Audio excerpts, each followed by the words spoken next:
Download na! Radyo Balagon ka ito, DCJB Ngunyan, ang nainot pirming nanginginutan. Always number one. Always number one. DCJB, 729 kHz. Enot sa Bareta, enot sa Gabos. Ang DCGB aktibong miyembro yan kan kapisanan ng mga broadcasters ng Pilipinas ang KBP, Philippine Standard Time hali sa Pag-asa, alas 5:03 an hapon. Alas 5 ng hapon, oras na para aramon ang mga maiinit na bareta kanal daw na maruluwas sa agas sa mga periodiko, radyo asin telebisyon. Erot na madadangog ngunyan sa DZGB Bareta alas 5. Mga bareta ngunyan para sa aga. Erot na tinipon sa DZGB Newsbase. DZGB Bareta alas 5. Kaiba ang field reports kan Mega Force Patrol. Hali sa iba-ibang parte kanalbay asin kabikolan. Ngunyan, uya ang sa indung tagapagbareta.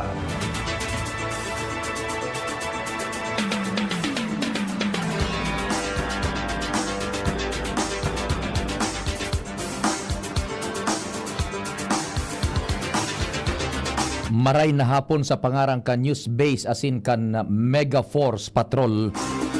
Ako po ang sa indung magiging tagapaghatod bareta si Pio Fernandez.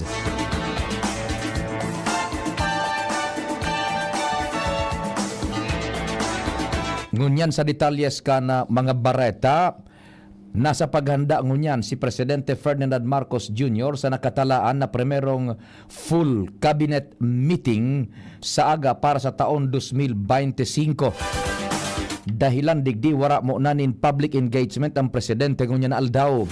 Base sa informasyon, nakasentro na nakatalaan na pagtiripon sa monetary policies, private, public partnership asin classrooms. Kanakalis na semana, makalis ang pagperma sa 2025 General Appropriations Act, naging busy ang hepe ekutibo sa mga private meetings.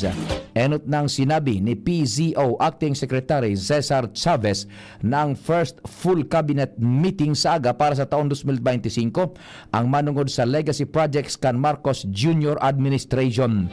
Kaibanan man sa mga tutukaron ang mga big ticket asin ODA funded projects arog kan mga proyekto na may koneksyon sa transportasyon, enerhiya, salud, teknolohiya, asin agrikultura.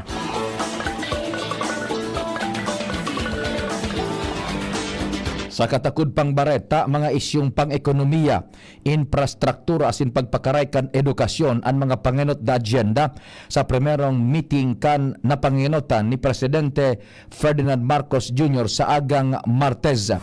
Ini ang ipinahayag ni Presidential Communications Office Acting Secretary Cesar Chavez in connection sa importanteng pagtiripon nagigibuhon sa aga. Sigun kay Chavez, kaibanan sa agenda ang mga polisiyang pampinansyal, public-private partnership projects asin mga classrooms para sa sektor kan edukasyon. Sinabi kan sekretaryo na gusto kang presidente na masigurong magagamit nin marhay asin tama ang mga nakatagamang fundo para sa mga proyekto sa irarom kan 2025 national budget asin masunod ang mga polisiyang pampinansyal kan gobyerno. Sa irarom kan PPP, piglalao man natatawan ning update ang presidente sa mga darakulang infrastrukturang pigigibo asin gigibuhon pa sana sa irarom kan sa iyang administrasyon. Tutukaron man sa primerong meeting kan gabinete ang problema sa kakulangan pa nin mga classrooms sa sektor kan edukasyon bilang parte kan kamauotan na mapakusog ang kalidad kan edukasyon sa Pilipinas.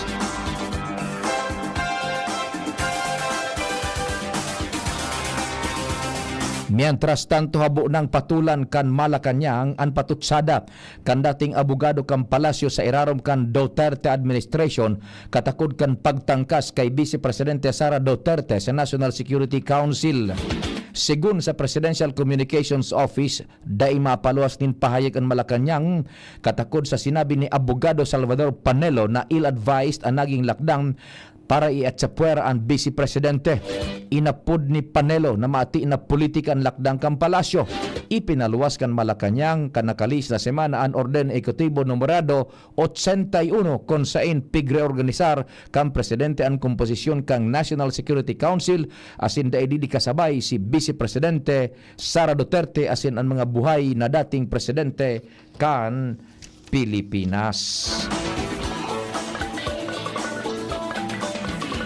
Sarong maswertehon na parataya ang nakatukdol kan jackpot prize kan Ultra Lotto 658 na minamuntar sa 314 milyones de pesos.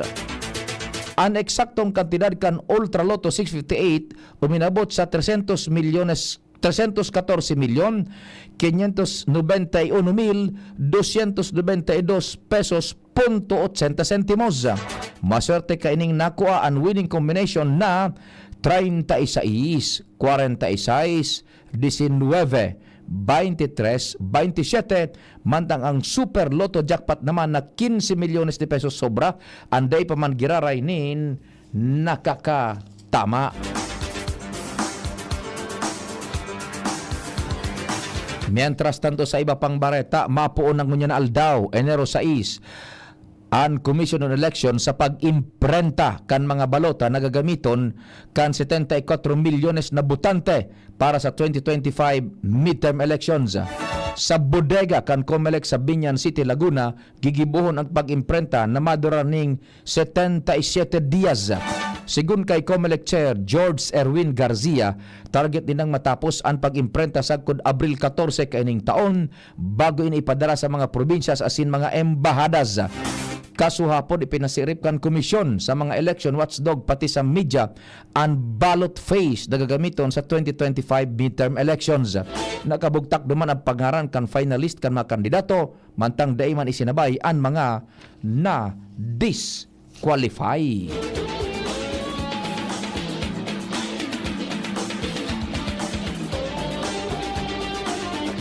Mientras tanto, ipinag-orden ni Philippine Coast Guard Commandant Admiral Ronnie Hill Gavan sa Coast Guard District National Capital Region Central Luzon na magpadarnin sobra sa 1,000 personahes tanganing suportaran ang Puwersas Armadas kan Pilipinas, Philippine National Police asin lokal na gobyerno kan Manila para sa ligtas asin matrangkilong pagselebrar kan Nazareno de Quiapo. Sigun kay Admiral Gavan, piglalao man na maatindir ang milyon-milyon na devotos sa mga aktibidades sa Traslasyon 2025. Matabang ang Coast Guard sa pagsiguro kan kaligtasan asin katrangkiluhan kan publiko kontra sa mga peligro araw kan terorismo, stampede, sulo sa kataning na lugar asin mga natural na emerhensya araw kan linog asin iba pa. Poon pa kan Disyembre 30, 2024, nagbiriyo ang Coast Guard kan mga K9 teams, Explosive Ordnance Disposal Units, Special Operations Group, Civil Disturbance Management Teams asin Deployable Response Group sa Quirino Grandstand, Jones Bridge asin palibot kan Quiapo Charts. Mapadaraman ang Coast Guard ng 21 floating assets para sa maritime security asin safety operations sa tubig kan Pasig River asin Manila Bay, pati na ang siyam na land vehicles para sa pag-inspeksyon sa syudad. Dagdag pa ni Admiral Gavan ang PCG ang kaibanan kan mga Katoliko sa pagselebrar kan piyesta kan Itom na Nazareno. Siniguro niya na magiging matrangkilo asin memorable ang Traslasyon 2025 sa tabang kang national government asin mga ahensyas na nagpapautob nin lay.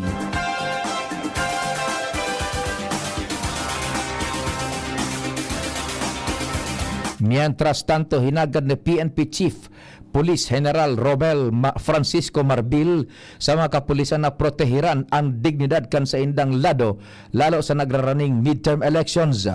Ini ang mensahe ni Marbil sa primerong flag raising ceremonies ngunya na taon 2025 sa Campo Crame.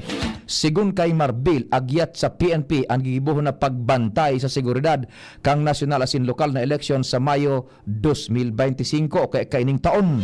Sigun kay Marbil, ang integridad kan mga pulis arong importanteng yaman na dapat day maraot kan anuman na tentasyon o sala na impluwensya. Pero dapat Pero dai dapat magpaapektaran mga pulis sa pig-apod na undue influence o mga maimpluwensya kan mga politiko.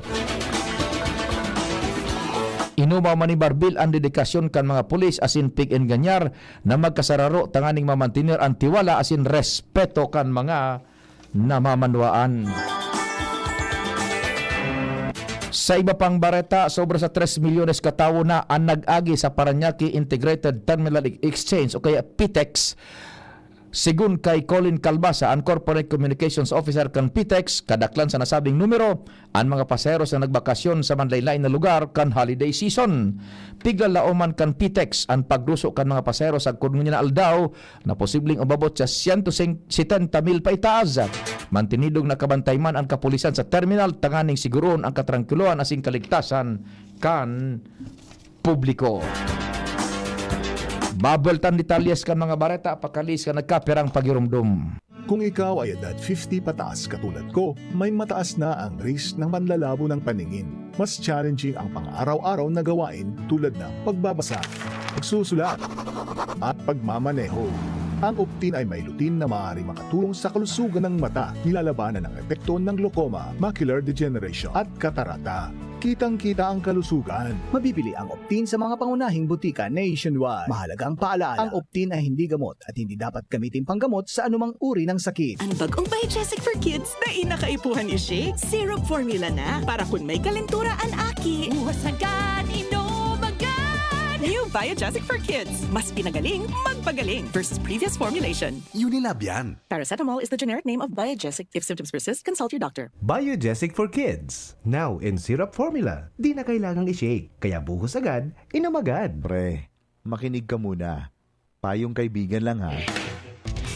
Work hard, play hard. Yan ang motto ko dati. Pero nakakapagod din pala katagalan. Sa gitna ng lahat ng mga puyat, inom at pagkain ng masasarap, kasama na ang oily at fatty foods, kailangan pa ring bantayan ang kalusugan. Tamang kontrol ang kailangan. Katuwang ko, ang Liverade. May silimarin na maaring makatulong, protektahan ang atay. Cheers to more good times. Be a liver lover. Mahalagang paalala, ang Liverade ay hindi gamot at hindi dapat gamitin paggamot sa anumang uri ng sakit. Ang good drinks at good food, perfect combo. Isama pa ang Liverade para sa kalusugan ng atay. Mabibili sa mga leading drugstores nationwide.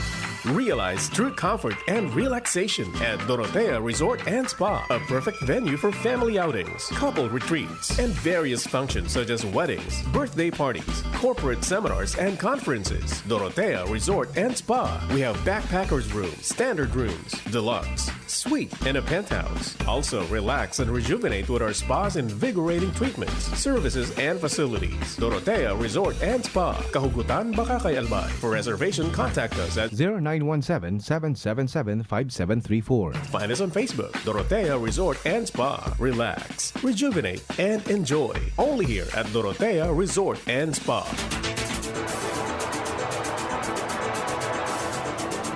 Diretso kan detalyes kan mga bareta sa lado nasyonal bilang parte kan pag-ingwa na maibaba pa ang presyo kan bagas sa mga saudan. Tigpaplano na kan Department of Agriculture ang implementasyon kan maximum suggested retail price sa mga imported na bagas. Sinabi ni Agriculture Secretary Francisco Chiu Laurel Jr. na wara nan dapat ning 60 pesos kada kilo nin imported rice na nahiling sa merkado dahil maikonsiderar na ining profiteering o kaya profiteering. Sigun sa sekretaryo, sa pagikan MSRP o kaya Maximum Suggested Retail Price, maaraman kung gurano sa na dapat ang pinakang halangkaw na pabakal kan imported rice. Nakatala na makipaghuron ang sekretaryo sa Department of Trade and Industry o kaya Department of Trade and Industry, Bureau of Plant Industry as in Bureau of Internal Revenue, tanganing maisapinal ang MSRP. Target din na maipaluwas ang giya o kaya guidelines bago matapos ang bulan nin Enero.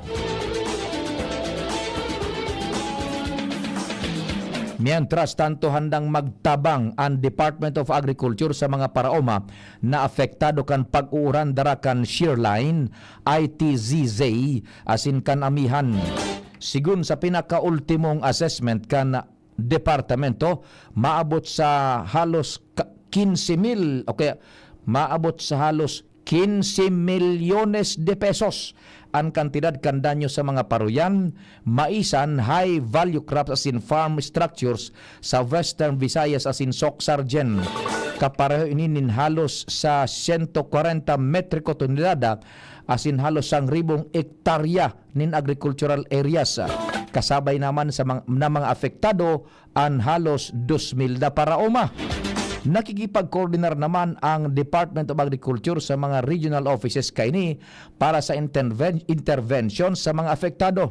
Kaiba ng digdian distribusyon kan mga agri-inputs, survival and recovery loan program, hale sa Agricultural Credit Policy Council, Quick Response Fund as in indemnification para sa insured affected farmers sa Philippine Crop Insurance Corporation o PCIC. Mientras tanto, mas lalong nagdakol ang mga negatibong komentos sa paglangkaw kan contribution rate sa Social Security System o SSS. Kaiba na nigdian grupo kan mga paratukdo asin dating Chief Executive kan Pension Fund. Kung sain pigyan kaminar ni Alliance of Concerned Teachers Private School Secretary General Jonathan Malaya si Jonathan Malaya Jeronimo, si Presidente Ferdinand Marcos Jr. na ipag-uktaban implementasyon kaini. Sa irarom kan Akta Republika numerado 11548 may poder ang presidente na suspendiron ang contribution rate hikes. Sigun kay Jeronimo, nagluluwas na mas interesado ang Marcos administration sa padding kan confidential funds kaini kaysa sa pagsiguro sa social asin kapakanan kan mga tao. Dagdag pa kaini na mas lalo pang mababawasan kan premium hike ang bako supisyenteng sweldo kan mga ini. Sinabi niya na nadifisilan ang mga pribadong paratokdo asin iba pang pribadong empleyados dahil sa inflation, halangkaw na utility costs asin paglangkaw sa premiums kan PhilHealth. Sa irarom kan Akta Republika 11199, pigatawan man ang SSS nin otonomiya asin prerogatibo sa pagdesisyon kaibanan ang pag-abot sa benefit package adjustments. Sa 15% kaltas sa SSS sa mga miyembros, 10% digdian sa simbagon kan employers, mantang 5% man an sa empleyado. Kaibanan pa sa mga grupong nagkontra sa ley ang Philippine Chamber of Commerce and Industry, Employers Confederation of the Philippines, Philippine Exporters Confederations Incorporated, Federation of Filipino Chinese Chamber of Commerce and Industry, Makati Business Club, Management Association of the Philippines, Trade Union Congress of the Philippines, Federation of Free Workers, sentro ng mga nagkakaisa at progresibong mga gawa, asin Partido Manggagawa.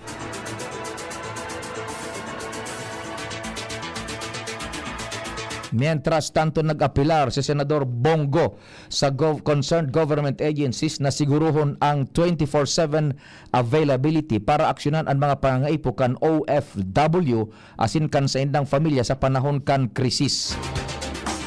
Ginibo ni Go ang apelasyon kasunod kan pagkagadan kan sarong Pinay domestic helper sa Kuwait.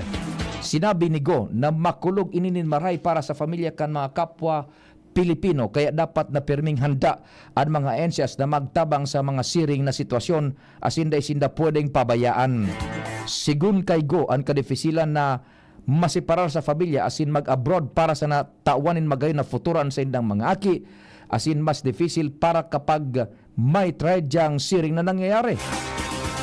Enot nang pinagkonfirmar kan Department of Migrant Workers o DMW na ang bangkay na nako ang nasa advanced decomposition, iyo ang OFW na 2 bulan nang nawawara. Tinawanin doon kan senador na dapat mautroan mga insidente ini asin kaipuan siguron kan gobyerno na may supisyenteng proteksyon ang mga kababayan sa ibang nasyon o sa inman sinda sa kinaban.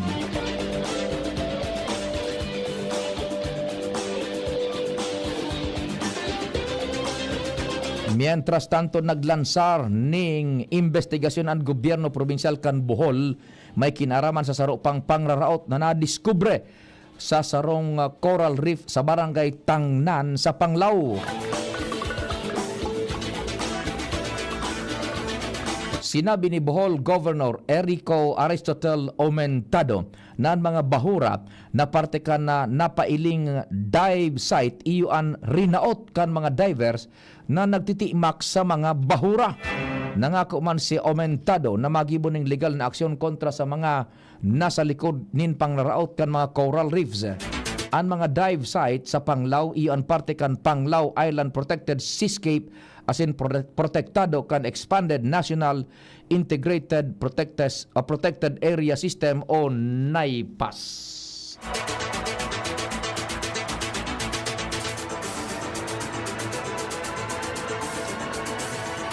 Bareta sa ibang nasyon, inakusaran ni Israeli Defense Minister Israel Katz ang Hezbollah na day nagsusunod sa mga termino sa ceasefire deal. Saro digdi ang day pag-atras kan Hezbollah sa border rinda sa Litani River. Nagpatanid pa ini na kung day magsunod, mapipilitan sinda na magibo ning lakdang tanganing masiguro na ligtas ang mga residentes sa saindang mga harong.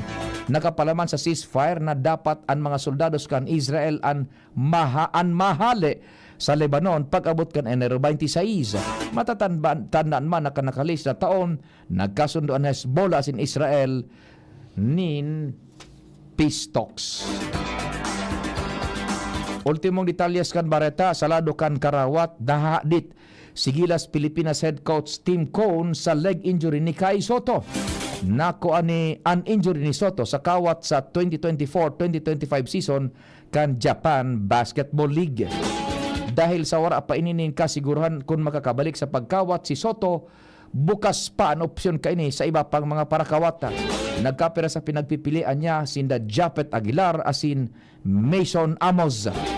Masabak ang Gilas Pilipinas sa 2025 FIBA Asian Cup qualifier sa masunod na bulan. Andua ang kaibanan sa listahan kan Gilas poon pa kan kaptan ni Cone ang National Basketball Team. Sa pangarang ka nagsururat kan informasyon sa Panginot ni News Director Mardila, Angel Mustasa asin Jen Matthew Balyaran, si Tata Nems Flora sa Control Technical sa IT, si Jerome Nico Martinez, ako po si Pio Fernandez. Salamat, marahay na hapon. May iba't ibang karamdaman ka ba gaya ng high blood pressure, diabetes, sakit sa puso, sa kidney, sa atay, may mayoma,